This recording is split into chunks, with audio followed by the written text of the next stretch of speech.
모든 성도님들을 축복합니다. 이번 추석 연휴는 명절에 이어서 오늘 개천절과 함께 보내게 되었습니다. 개천절은 문자적으로 설명하면 하늘이 열린 날입니다. 단군 설화에 근거해서 우리나라가 개국하였다고 해서 개천절이라고 호명하는데요.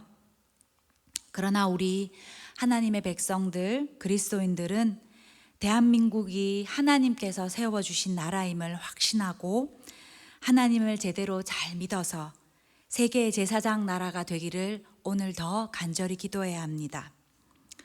우리나라가 하나님 때문에 잘 되고 하나님으로 말미암아 평안하기를 바라면서 영광이 떠나지 않는 나라라는 말씀으로 은혜 나누기를 원합니다. 하늘이 열린 개천이라는 것은 성경에서는 아주 특별한 경우에 나와 있습니다. 예수님께서 세례 받으실 때, 그리고 스데반이 돌에 맞아 죽기 직전에 하늘이 열리며 예수님께서 하나님 우편에 계신 것을 보았지요. 또 베드로가 욥바에서 하늘이 열리고 먹지 못하는 짐승을 담은 보자기 환상을 보았고요. 또 구약에서도 이스라엘 백성이 광야에 있을 때 하늘 문을 여시고 하나님께서 만나를 내려주셨습니다. 이처럼 성경에서 하늘이 열린다는 것은 하나님을 더 깊이 알고 경험하게 하기 위함이십니다. 하나님께서는 하나님의 백성들에게 하늘을 여시고 하나님을 경험하게 하는 이 생명의 복을 주셔서 하나님의 영광이 떠나지 않게 하십니다. 하나님께서는 하나님의 그 영광을 위해서 창조하신 백성들을 떠나지 아니하시며 그분의 영광을 그들을 통해서 허락하십니다.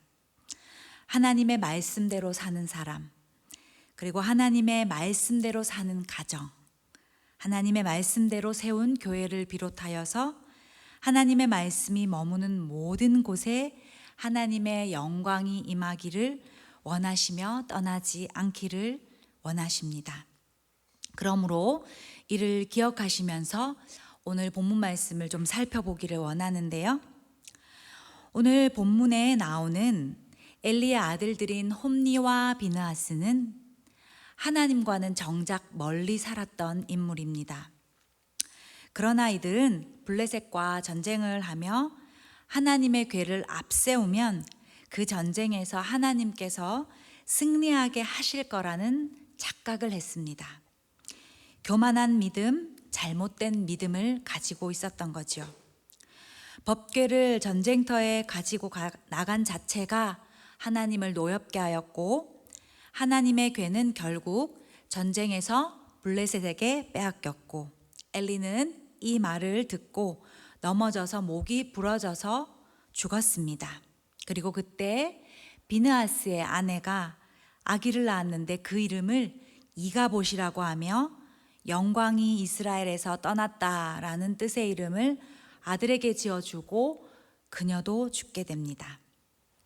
시편 26편 8절에 여호와여 내가 주께서 계신 집과 주의 영광이 머무는 곳을 사랑하오니 라고 되어 있습니다. 하나님께서는 하나님 나라에 그분의 영광이 머무는 것을 너무 사랑하시고 기뻐하신다는 것입니다. 그렇다면 하나님의 영광이 떠난 엘리의 가정과 이스라엘을 기억하면서 나와 우리 교회 또 더 나아가서 우리나라가 하나님 앞에서 더욱 어떻게 살아야 할까요? 두 가지로 나누기를 원하는데요. 첫 번째로는 신령한 집념으로 하나님의 말씀을 가지어야 한다는 것입니다. 하나님의 말씀을 빼앗기면 하나님의 영광이 떠난다는 것을 기억해야 합니다. 사무엘상 4장 21절에 이르기를 영광이 이스라엘에서 떠났다 하고 아이 이름을 이가봇이라고 하였으니 하나님의 궤가 빼앗겼고 그의 시아버지와 남편이 죽었기 때문이며 라고 했습니다. 하나님의 궤는 법궤라고 해서 이 법궤는 하나님의 임재를 상징합니다. 그러니까 법궤가 있는 곳에 하나님이 계시고 법궤가 가는 곳마다 승리가 보장되는 것이 하나님의 임재죠. 그런데 승리인 상징 법궤가 블레셋에게 빼앗겼고 전쟁에서 졌습니다. 하나님의 임재가 떠난 법궤, 하나님의 영광을 잃은 것입니다. 하나님의 말씀과 관계없이 단지 승리를 위한 하나님이 떠난 법궤는 아무런 힘이 없다는 것입니다. 이미 하나님의 말씀이 빼앗기고 떠나간 홈리와 비느하스에게서 하나님의 영광이 떠난 것입니다. 그러니까 하나님의 백성인 우리 존재의 인식은 하나님으로부터 와야 하고, 하나님의 백성들은 하나님의 말씀으로 살아갈 때 하나님의 임재가 거하고 승리할 수 있다는 것입니다. 하나님의 백성이 하나님이 원하시는 그 말씀대로 살아가지 못하면 그 백성으로서의 효력의 가치를 잃어버린다는 것입니다. 하나님의 사람에게서 하나님의 손이 떠나가시면 이는 아무것도 아니고 허무한 인생, 가치를 잃어버린 인생이다라는 거죠. 그러므로 끝까지 신령한 집념을 가지고 하나님의 말씀을 따르며 하나님의 말씀을 알려고 차지하려고 해야 하고 그 말씀대로 살아가려고 애써야 한다는 것입니다. 사울 왕도 처음에는 하나님이 사랑하시고 인정하신 왕이었습니다. 그런데 하나님의 말씀보다 무엇을 더 따랐나요? 미신을 더 따르게 됩니다. 그렇게 하나님의 말씀을 떠나니까 그는 마지막에 하나님의 인재가 아닌 악령에 시달리게 됩니다. 그리고 골리앗을 이기고 백성들에게 사랑을 받던 다윗도 죽이려고 했고, 결국 그의 인생의 마무리는 스스로 목숨을 끊고자 말았습니다. 가룟 유다도 한번 살펴보면요, 예수님께서 다른 제자와 똑같은 은혜를 허락하셨고 차별 없이 사랑하셨고 제자들에게 주신 사명과 특권을 똑같이 부여해 주셨습니다. 그렇지만 유다가 예수님의 말씀, 하나님의 말씀보다, 거기에 대한 신령한 마음보다 물질에 대한 욕심이 더 커져서 결국은 그의 인생에서 하나님의 영광이 떠나버리게 된 것입니다. 사탄이 유다에게 들어갔고 예수님을 팔았고, 결국 받은 돈을 돌려주려 다 받지 못하자 그는 그의 인생 역시도 스스로 인생을 끊고 마는, 자살해버리는 아주 불쌍한 인생을 살고 말았습니다. 시편 119편 43절에 이렇게 돼 있습니다. 진리의 말씀이 내 입에서 조금도 떠나지 말게 하소서. 내가 주의 규례를 바랐음이니라. 즉 하나님의 말씀이 우리에게서 잠시도 떠나지 아니하도록 우리의 집념, 우리 하나님의 백성이 가질 수 있는 신령한 집념으로 하나님의 말씀을 끝까지 붙들고 말씀의 삶을 살아야 한다는 것입니다. 그래서 하나님께서 우리에게 허락하신 그 말씀을 잘 보존하고 취할 때 늘 하나님의 영광이 빛나는 우리의 인생이 될 수 있다는 것을 우리가 오늘 믿음으로 꼭 취하시기를 간절히 소원합니다. 두 번째로는요, 축복받는 하나님의 사람이 되어야 합니다. 비느하스의 아내는 하나님의 영광이 떠나간 이후로 시아버지와 남편의 죽음을 언급하면서 하나님의 사람이었던 제사장인 그 시아버지와 남편이 죄를 범한 까닭으로 그녀 아들에게 그 의미를 부여한 이름을 지어주고는 아주 마음이 무거운 채 그녀 역시도 그 인생을 마감했을 것입니다.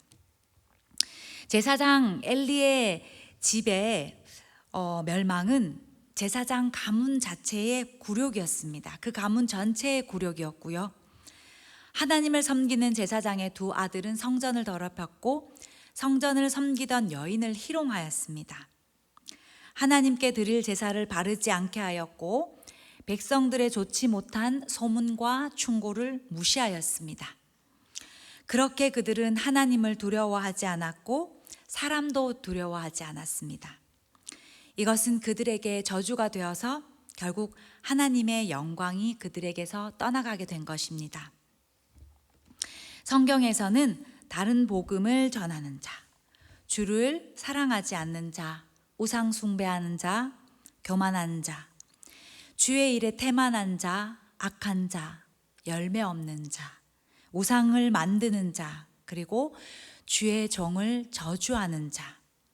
이러한 자들은 하나님 나라에 들어오기 힘들다고 명시되어 있습니다. 그리고 시편 37편 22절에는 주의 복을 받는 자들은 땅을 차지하고 주의 저주를 받은 자들은 끊어지리로다 라고 기록되어 있는데요. 하나님의 축복을 받는 자들은 하나님이 주신 땅을 차지해서 하나님 나라의 기업을 상속받을 수 있다는 것입니다. 그리고 하나님 나라를 위한 아름다운 열매를 계속해서 그의 인생 가운데서 배출해내는 사람입니다.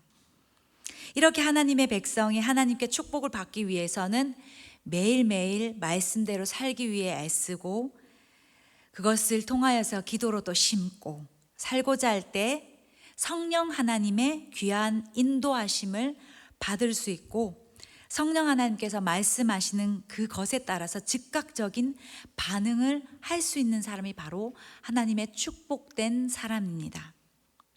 그런 가운데 하나님께서는 하나님의 말씀대로 살아가는 하나님의 자녀들에게 반드시 좋은 것으로 채워주신다는 것입니다. 이제 말씀을 정리하기 전에 하나의 예화를 나누고 정리하겠습니다. 뛰어나고 탁월한 병아리 감별사는 알에서 갓 부화한 병아리를 즉시 보고도 성별을 정확하게 맞춘다고 합니다. 전문가들이 1시간에 감별하는 병아리는 대략 1000마리 정도가 된다고 하는데요. 성공률이 99%에 육박한다고 해요. 너무너무 정확해서 이런 사실을 신기하게도 여긴 다양한 분야의 전문가를 연구하는 한 학자가 여러 탁월한 병아리 감별사들을 찾아가서 그 비법과 비결을 물어보았습니다. 그런데 그때마다 그들은 이렇게 한결같이 똑같은 대답을 한다고 합니다. 병아리 감별사들은 비결이 뭔지는 저도 모르겠지만 그냥 보면 암컷과 수컷이 다릅니다. 나중에는 이들이 너무너무 신기하고 특이하고 탁월해서 그들의 뇌를 연구하고자 하는 심화하는 그런 과정을 가진 그 학자들에 의한 통계에 의하면 병아리 감별사뿐 아니라 모든 분야의 전문가들은 실제 자신의 일을 할 때 뇌를 더 많이 사용하는 것이 아니라 뇌를 덜 사용하는 것을 발견했다고 합니다. 이 사실을 통해서 알 수 있는 것은요, 평상시에 그 탁월한 그들의 뇌가 워낙 의식적으로 사용을 많이 하면서 연습을 많이 했기 때문에 정작 진짜 중요한 상황에서는 별다른 노력을 하지 않아도 무의식적으로도 구별할 수 있고 분간이 가능한 경지에 올랐기 때문에 그 탁월함을 발산할 수 있다고 합니다. 우리도 이러한 삶을 살아야 되지 않겠습니까? 하나님 백성으로서 어떤 순간에만 탁월함이 발생될 수 있을까요? 하나님 나라의 하나님 백성은 그 순간순간마다 하나님의 인도하심을 받기 위하여서 노력하고 또 노력하고 의지를 내고 또 의지를 내었을 때 그 어떠한 순간에도 하나님의 백성으로서 탁월함을 발산할 수 있는 것입니다. 하나님께서 대한민국을 향해서 하나님의 영광을 복을 주시기 위해서는 누가 노력해야 될까요? 나 한 사람부터 우리부터 먼저, 그리고 우리 교회가 소소해도 그 평범한 일상에서부터 하나님의 영광의 복을 받기 위하여서 준비해야 한다는 것입니다. 과거 우리나라가 어떠했습니까? 우리 다음 세대가 태어나지 않았던 그 50년 전에, 그리고 저도 태어나지 않았던 그 50년 전에 우리나라의 역사를 우리는 꼭 기억해야 합니다.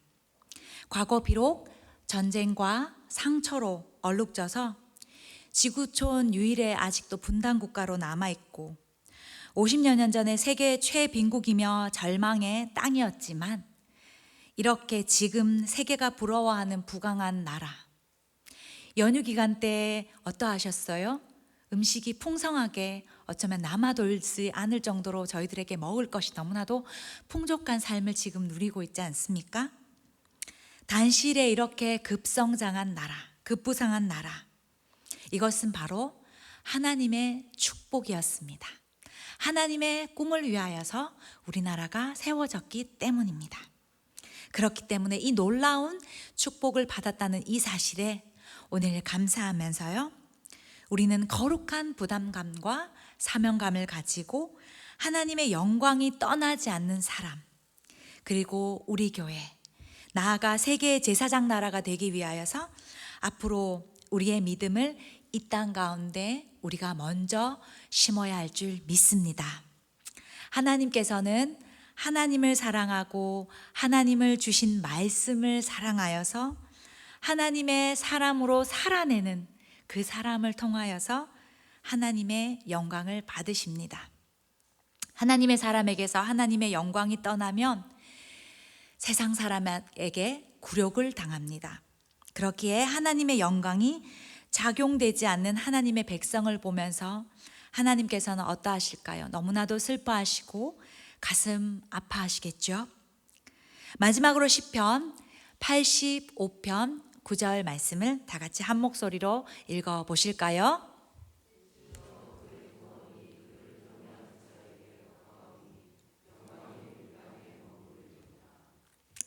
네, 그렇습니다. 우리 모두가 하나님을 존중하고 경외함으로써, 두렵고 떨리는 그 마음으로써 주어진 그 상황 가운데서도, 그 어떠한 상황 가운데서도 그 하나님의 영광이 떠나지 않기를, 영원히 머물기를 기억하면서 오늘 10월 3일 개천절을 맞이하여서 오늘 말씀을 기억하고 함께 기도함으로써 우리나라가 하나님의 영원한 복을 누릴 수 있는 나라, 하나님의 영광이 떠나지 않는 나라가 되기를 소원하시면서 오늘 함께 기도하기를 원합니다.